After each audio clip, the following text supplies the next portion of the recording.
Before we delve into this video, I'd like to ask you something. Do you enjoy the Helminth system and the diverse build options it offers for your favorite Warframe? Or do you dislike it, feeling that it erodes the distinctiveness of your chosen Warframe? Please share your thoughts in the comment section below. Now, why did I pose this question? It's because this video is connected to the Helminth system, and we might have stumbled upon an unconventional idea to address the concerns of those who aren't fans of this feature in the game. Essentially, the Helminth system presents unique abilities that can be infused into a Warframe, or a Warframe can be consumed to inherit their abilities, allowing for them to be passed on to another. Whenever a new Warframe is introduced, you can anticipate a new subsumable ability, and each time Digital Extremes undertakes this, it provides the community with fresh building possibilities that can become meta and crucial for optimizing the Warframe's performance. Whether you adore or resent it, the Helminth system offers numerous advantages in crafting potent builds for your Warframe. It alters the way Warframes are played and fosters a plethora of build variations that transcend the conventional patterns of a given Warframe. Furthermore, it also generates effective setups for leveling and farming. Consider, for instance, the inclusion of the dispensary ability for Cora, which resolves her energy issues, permitting a constant onslaught of whip-claw attacks while enemies are ensnared within her pilfering strangled end. Alternatively, subsuming Thermal Sunder with Necros and pairing it with the Amalgam Ripkas mod can result in enemy corpses being dismembered, yielding extra loot for Necros' Desecrate ability when dispatched by the fiery aftermath of Thermal Sunder. Also, there's the Savage Silence build applicable to all Warframes, allowing rapid rank progression when playing solo, turning the Tellisto Exterminate mission in the normal star chart Saturn into a spectacle of carpet-bombed adversary. Admittedly resource-intensive, the Helminth system remains exceedingly useful for creating powerful, enjoyable, and practical builds. Moreover, in the past, alternative solutions existed that aimed to maintain the individuality of Warframes and conserve their distinct characteristics in some manner.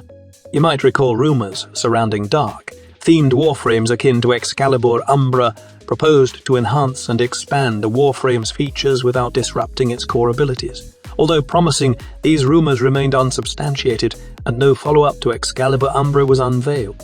Indeed, I inquired with Digital Extremes some time ago about the potential introduction of more Umbra Warframes, only to receive their response that no such plans were in the works.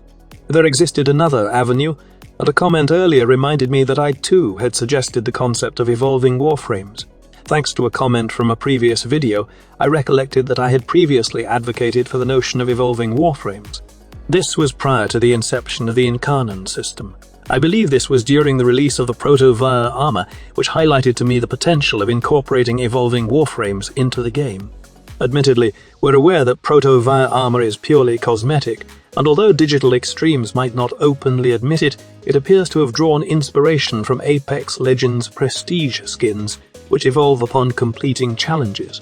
While this feature doesn't significantly impact gameplay statistics, my idea would have a more substantial influence, potentially impacting the game's primary revenue stream through Prime Access.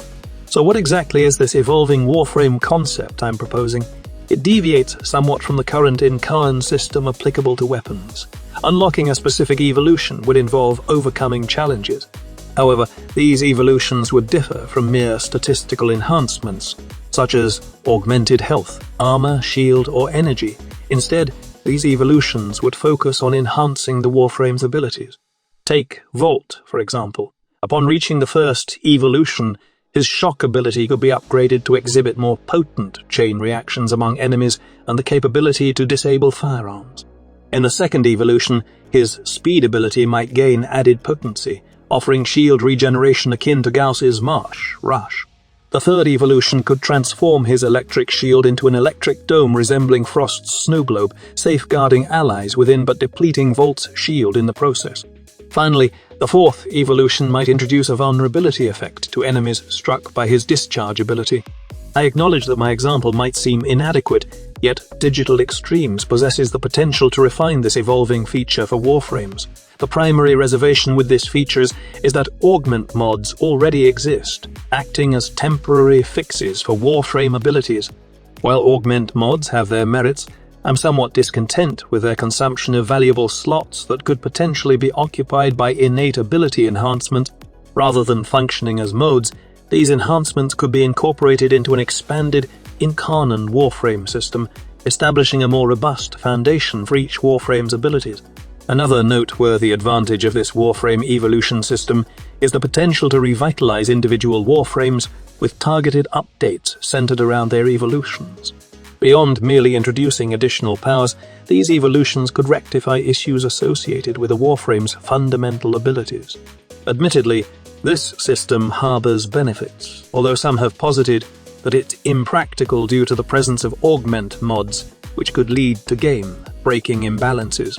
In response, I've proposed a limitation. Once a Warframe undergoes evolution, any Hellmonth-based builds cannot be applied to it.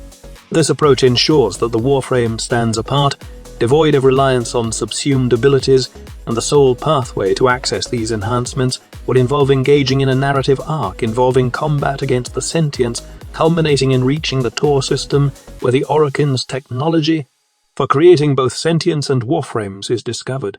I've previously discussed the concept of crafting your own Warframe in a separate video, and curiously, it garnered more attention compared to the notion of enhancing existing Warframes through evolution. This premise follows a similar foundation, except this time it allows the amalgamation of abilities from different Warframes. While creating custom Warframes is an innovative but potentially flawed concept, I still advocate for the evolution mechanic. Moreover, a point I've raised is that when a Warframe evolves, its appearance would also evolve accordingly. Just like the Protovire armor, Warframe skins would transform with each evolution.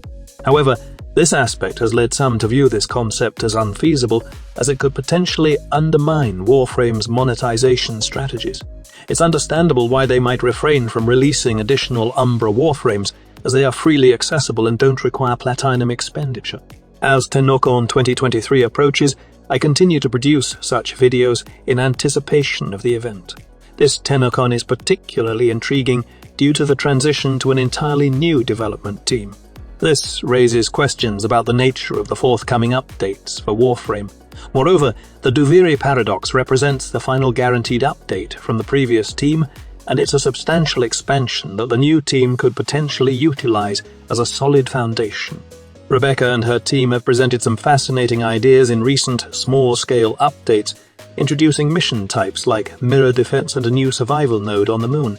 Consequently, my excitement is palpable, wondering about the future of this looter-shooter game. We're merely weeks away from TennoCon 2023. How about you? Are you as eager as I am to uncover Digital Extreme's revelations this year? Feel free to share your thoughts in the comment section below. Thank you profoundly for tuning in, and I look forward to connecting with you in my next video. In my upcoming video, I'll provide an updated guide for Chroma, considering the recent upheaval in his mechanics, from the 7 Crimes of Kullervo event to the recent Echoes of Duviri. Once again, thank you sincerely, and if you enjoy content, don't hesitate to subscribe.